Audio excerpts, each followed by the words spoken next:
Hello and welcome. My name is Ruchi Parikh and I'm an executive life and career coach. I'm also an NLP practitioner, keynote speaker, and an author. My podcast, The Good Coach, is driven to tell stories about professionals, executives, and their journeys that have led them to where they are today. My guest today is Taimur Baig, Managing Director and Chief Economist at DBS Bank, Singapore.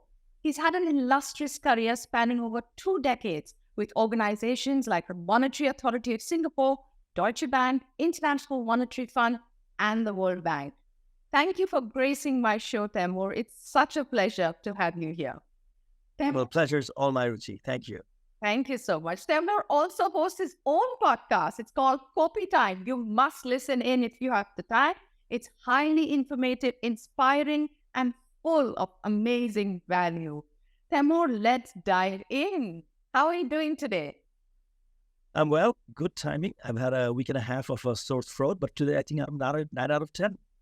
I'm so glad you're better. I hope this 9 out of 10 becomes 10 by today. So tell me, what inspired you to pursue a career in economics? Well, first of all, thanks again, Ruchi, for having me on your show.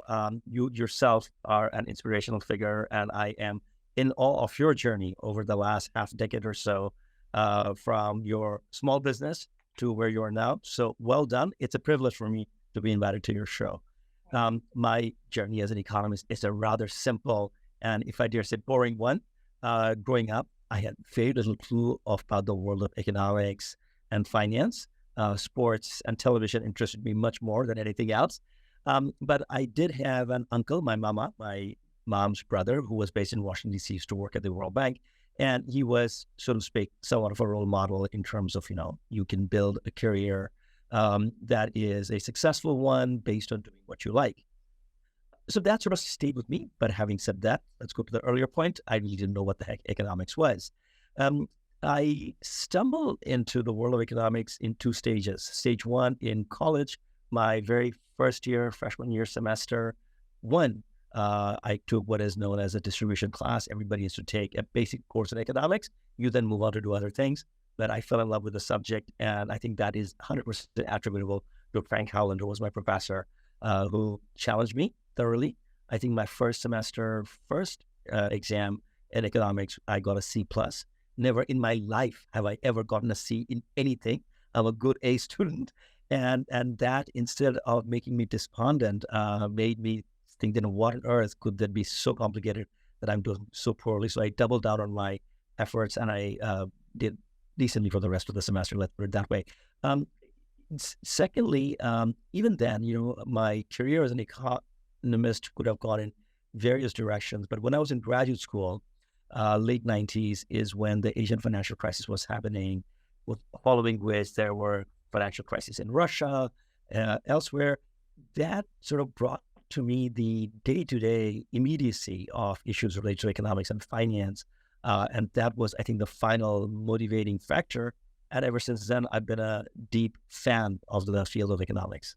Beautiful. What a journey. And kudos to your teacher. It's these teachers that we have that make or break our lives. And you're a testament of that. Your teacher is a testament of that. You're sitting here in this amazing position thanks to your teacher who challenged you. And I'm so happy to hear that when you got the C+, you took it up as a challenge and didn't let it be a stumbling block in your life. Amazing. How inspiring. Thank you, Taimur. That was just such a beautiful story. Tell me, what do you think are some of the most pressing economic issues that we're facing today as a society? The world is changing, and it is changing at a pace that is scary. So what do you think are these pressing issues? Actually, the field is also struggling. There are lots of people, lots of brain power, computer power, data that are being deployed to solve issues on climate change and hunger and inequality. But we are struggling. To be honest, the last 20 years, the various cycles of economic crisis has confounded economists. The field itself has gone through its sort of agnosticism. It really sort of lost its religion, if you will, after the global financial crisis. And ever since then, issues particularly related to climate change and inequality, there's a lot of work done. There's a lot more work to be done. In my view, my profession and my field still struggles to value and price things correctly. What is the value of a homemaker who raises children and raises a family? We have very little understanding of that, although some people have made some attempts. We're not doing a very good job of that. What is the cost of pollution? Today's pollution in terms of, making the air polluted and affecting the respiratory health of you and me and our children, or what about the long-term one where the whole humanity could be under existential threat? How do you put a price on that today versus all the problems that are coming down the road? What about the cost of workplace discrimination? If we discriminate against women, against minorities, against the differently abled, how much does it take away from our economic growth, from our profits? We sort of logically have some sense of that it's not a good thing. But how bad is it? In my view, if my profession had very good answers to that, we probably would make much more progress in these areas. So we are still not doing a very good job of pricing things that are hard to price. And as a result, we sort of go back to the usual thing, the market will solve it. If we just get the government out of the system, it's all going to work out. It doesn't, Ruchi. And we're still sort of grappling around how to fix it. So I, on behalf of my profession, sort of apologize to the rest of the world. We should be doing a better job. Well, I think you're doing a great job with the resources at your disposal. And that's what brings me to the next question. What do you think is the role of technology with the whole buzz around AI and the craziness that it's caused, the struggles that you're facing? Do you think technology is changing the way we think about the economy and the markets? I think technology has been changing our lives for several centuries, whether it was the cotton gin or the steam engine or the railroad or the telegraph. Every wave of technology has come with its set of disruption. I worry about the role of technology on social media or the role of technology in challenging the way we think about work. But at the same time, when I look at the last couple of centuries' evidence, it seems to me that human society and human civilization has risen to all the various challenges and disruption that technology has posed to us over and over again. Let's even look at the last 20, 30 years as computers and mobile phones have become ubiquitous, where now I can sit here in Singapore and provide a digital service to somebody sitting in Africa or the United States. You would have thought that would have led to huge amount of job displacement, tremendous amount of angst among the new generation of workers. Fact of the matter, Ruchi, is as we speak, whether it is in Singapore or India or the US, the job market is very, very tight. We actually have record employment. So we've been challenged by technology 2 centuries ago and also 20 years ago, and we've done pretty well in creating new jobs and new services that we can, employ ourselves gainfully. And ChatGPT and generative AI and robots, yes, they're coming. We should have good regulation around them. We should stop their proliferation in malicious manner. But at the same time, I think we'll be okay with jobs. You give us hope, Temo. Thank you for that. And I'm with you. I believe that all these AI things that have come in now, the chat GPTs and there are so many, there are countless names and numbers. We have to accept them. We have to learn to live with them, get them into our system so they can support us. It's like when the computers came in and the guys using the typewriter said, no, we're not going to move to them. And the ones that didn't got left behind. So to move ahead with the times, we have to, make sure we learn about them. We get more knowledge on them so we can do better and make them a part of our lives. And tell me, how do you see the role of this automation and these AIs in our markets affecting individuals, businesses? How is there some way, we can help people, or you can share something that people can, prepare for these changes? Because that's where this, I feel is a very key role where someone says, or as a global economy, we say we don't know how to deal with this change, but we need to accept it. Right. Absolutely. I think that general education standards, I'm not talking about learning coding or engineering, just general numeracy, literacy, comprehension. I think those things are foundations of a well-trained mind that can take on more information and more instruction. Clearly, I and you today cannot predict the next wave of technology that is coming 10, 20, 30 years from now. No. But we can prepare our children to be adaptable, to take on that unforeseen challenge, just like the way we and our foreparents have taken on challenges that were unforeseen at that time in history.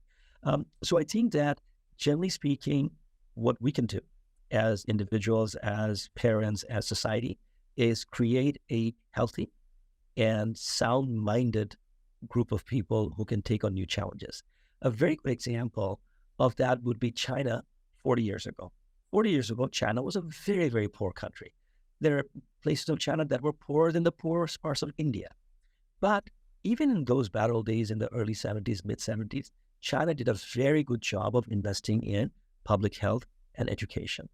And as a result, when the 80s and 90s came, when China became basically the manufacturer of the world, China was endowed with a healthy and a fairly decently literate workforce that could take on those jobs of working at Foxconn and making iPhones and computer displays and computers, right? So that is a challenge for us going forward. Are we healthy mentally, physically? Are we capable to take on new instruction and what they call retool or reskill ourselves with all those unforeseen challenges coming in? So my sort of advice is a very general one. I'm not going to go out and say everybody should learn how to do JavaScript or everybody should take courses on AI. Who knows what's coming after that? I mean, we'll be always playing catch up with those things. Absolutely. Thank you for that. So how do you see the future of work evolving? Is it, more than adaptation? What else do you see in this future of, what's happening today? You are not recording this from an office. I am in my office today, but yesterday I was not. And tomorrow I will spend half the day in the office and half the day at home. To me, this is the future of work. It's hybrid, it's flexible. Not all size fits all. There will be work settings where you would need everybody to be there the entire time. Without that, that particular function cannot be done. Think about a hedge fund where they pursue a very specific strategy, which may be done by the machine, but all the traders have to sit around every day and make judgment calls. But think about my assistant, Violet. I've told Violet, after the pandemic was over, if she chooses to, she doesn't have to come to work ever, because she does my travel arrangements, our expenses, arranges various hybrid events that we do. Other than the day when there's actually a client event where clients are coming here, she can do all of that sitting at home and make sure that her twins, who are 8 years old, can go to school and come back from school when their mother is around. So to me, Violet's job of the future is extremely home-oriented, although she will be rewarded as a full-time employee of my institution. And then my job would be perhaps 60% in the office, 20% traveling the world, meeting clients and so on, and 20% doing it out of home, where some days I can also wait for my son to come from school at 4 p.m. and receive him. So I think what has happened with the tech disruption as well as the experience of the pandemic in the last 3 years is our mindset has shifted a bit. Technology hasn't really changed that much. We had teleconferences 3 years ago too. We just didn't think they were very good substitutes. I think we're giving them a little more weight, not too much weight. Let's not give up on our offices. I think there's some value to that as well. So I think it's hybrid and flexible. Beautiful. And, I believe one of the few advantages, if I may use that term, post-COVID was it made the world so much smaller. Like you said, hybrid at the end, we could be anywhere and we could connect. Where we would have bankers and people in the finance institutions traveling across globes for single meetings, we realized we could save even the environment by saving all that fuel that's been used while making those trips and doing it online. I just, the way the pace is catching up, the way organizations want people to go back to things like pre-COVID times should not ruin all that mindset shift that has happened. I'm hoping that it does not go back to, doesn't revert back to those times, and organizations, large organizations that make such an impact on our global environment and, foreseeable future, see that it is hybrid. That's the way forward, because that is something at the global level they need to see the benefits of. Tell me, what would you have any advice for someone who's considering a career? I know you shared with us how you got into economics, but someone who's considering a career in economics, would you have any advice for them? I not a sage. I have very little advice, but I will offer whatever I can. Um, Things like fields of economics and finance are very much centered around human behavior. It's not physics, although some economists would like to think that there are lots of equations we can write down and model human behavior just the way we model laws of motion or how wave and particle theory works. That was the phase that economics went through in the 50s, 60s, 70s. I think we've come a long way since then, that we realized that the way to look at political science, economics, finance is through the behavioral science aspect. How do people's incentives, behaviors respond to various stimuli, social stimuli, economic stimuli, etc. So I think that anybody who wants to study economics, whether they want to study public economics or labor economics or, generally speaking, financial economics, they should understand the behavioral aspect of economics as much as possible. And unlike the time that when you and I were students to now, there's actually a lot more courses and majors that are offered in behavioral sciences, including behavioral economics. So I think that is an area where there's a lot more to be done, a lot more to be learned. ChatGPT is not going to figure out human mind that easily. So there is a role for human ingenuity in understanding that better and better. The flip side of understanding human behavior is also looking at data that humans are generating on a day-to-day basis, the way we watch TV, the way we interact with each other. Some of that data has been very profitably used by social media companies, not necessarily always in a good way. All the directed ads that you and I see on various social platforms, I think there's much more good to be had. Sitting here in Singapore, I can look at the expenditure pattern of less fortunate households and get a sense of, how much difficulties they're facing at a time of high inflation. That sort of data in the past was hard to organize and collect. Today, that's technology, we can do that. So somebody who is interested in economics should be interested in behavioral science, should be interested in playing with data, whether organize it or analyze it with high-level coding languages or using econometric packages. So generally speaking, the applied nature of the subject, I think, is where there's going to be a lot more value to be added. And today, whether it's a 16-year-old high school student or a 20-year-old college student who come to me, I will tell them that that's the way to sort of, tool their orientation. What I'm hearing, Taimur, is there is that probably that gap, and there's the importance on the human mind that has been in the last decades, in the couple of decades, being left out. The focus is now on it. The starting point is the human mind, the mindset, the behavioral changes, and it's high time we started giving it a lot more importance and focusing on those soft skills in addition to the hard ones that we're so obsessed with as a generation, as industries. So I'm so glad you're bringing this up, that it is the human mind that's the starting point. There is a gap and we need to fill that gap. Right. I'm loving this conversation, Taimur. Thank you. So, you do such amazing work, but how do you manage to get that elusive or balance, or I like to call the work-life harmony? What do you do outside of work? What keeps you engaged and makes life fun?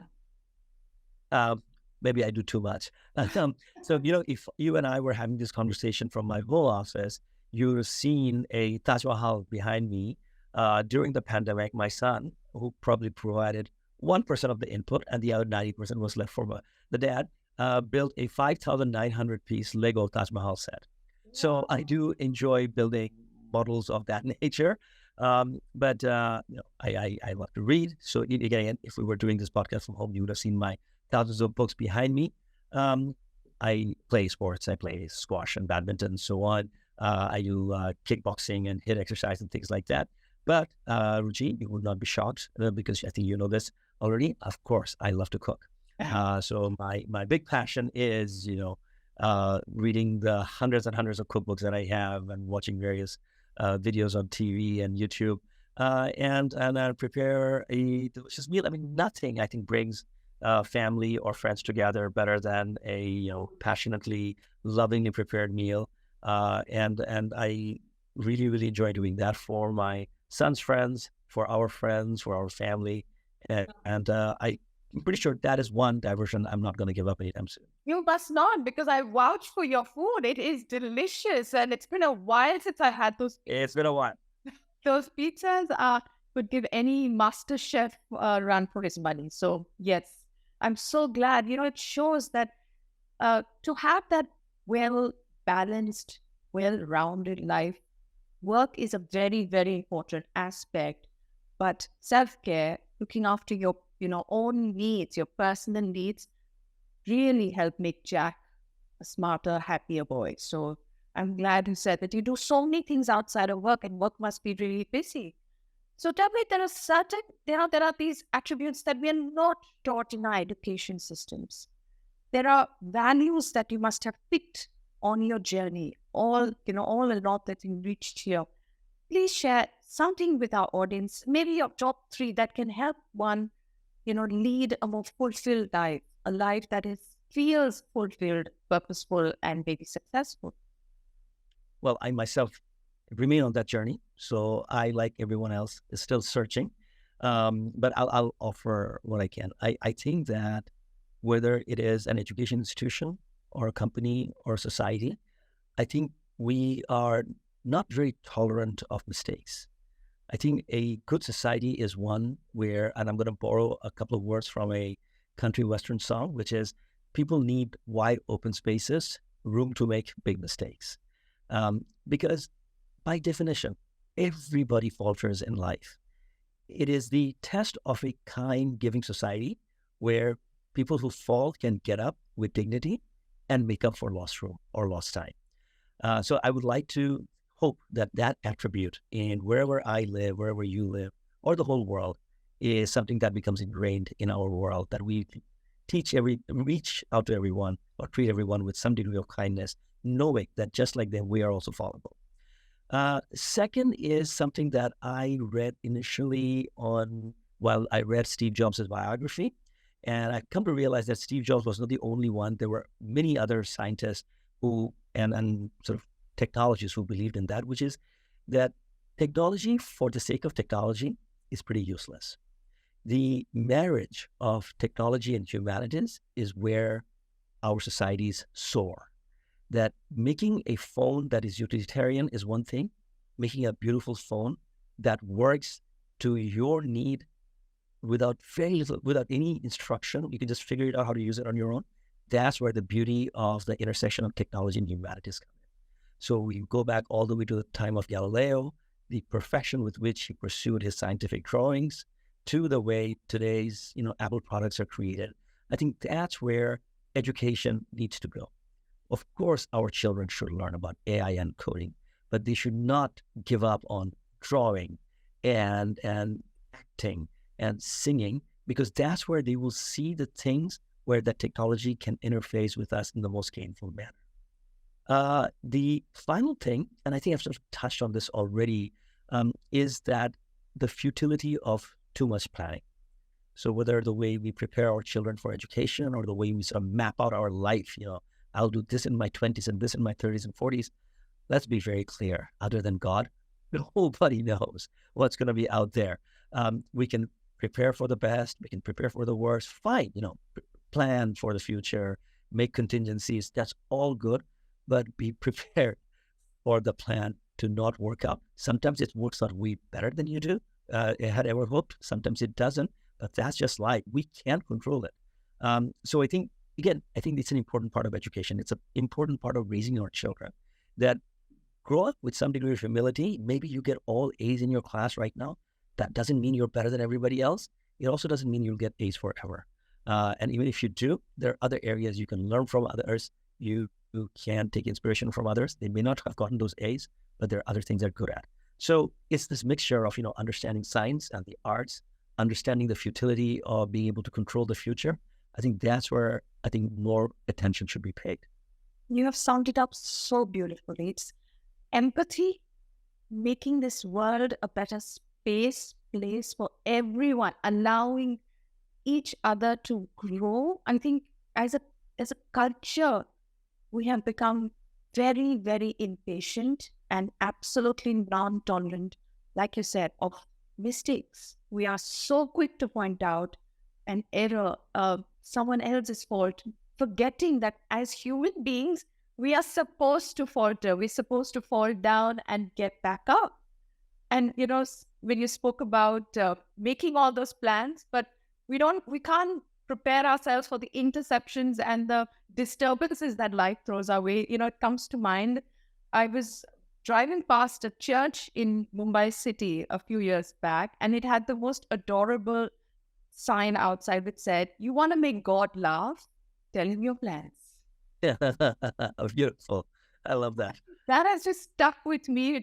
It is, yes, do your best, set all those goals, work hard to achieving them, but be open to change. Allow the change, let it happen, because like you said, something better may come in. And it only comes in when you let it come in. If you're constantly blocking, being that barrier to your own happiness and success, there's only a certain vision, a tunnel vision we all have. We cannot have that 360 bird's eye view of our own lives. So we have to allow it. We have to experience the beauty that is life. Absolutely. Beautiful conversation, Taimur. I am feeling so inspired. And like every conversation I have with you, this has really opened my mind to so many things. I'm sure our audience has taken away so much from you. One last one. If there is one skill, one virtue that you think sets one apart to feel like a success, I'm not too proud of that word, maybe feel happy, because I think the end of the day, what does one want? Just to feel that peace, that happiness, that probably success. But what is that one virtue or skill you think sets one apart? Ruchi, I think your previous summary, I think you touched upon all the key points of, letting the universe sort of, work its way through you and have the humility and the confidence that, if things are meant to happen in a good way, it will happen. The best you can do is your effort, and you maximize that. So I think that, the word that we haven't really used is really luck. They recognize that, there's sometimes identical set of conditions, identical set of opportunities still will not lead to the identical outcome because the timing might be wrong. Maybe you will just, step on the wrong side of the road without looking, and that itself will take you on a different path. So I think that recognition that despite all our technology, all our sciences, the future remains fascinatingly inscrutable. I think recognition of that, I think, makes for a more secure, more relaxed persona. And that's what we need. We do tense. We just need to relax, chill. Chill, yes. I think that's the word. Chill. Learn to we take life too seriously. I'm with you on that. So with that, we come to the end of this beautiful episode with Taimur Baig. Thank you again for gracing the Good Coach. I am so honored to have you on the air. Thank you, Taimur. Pleasure was all mine, Ruchi. Good luck and take care. Thank you.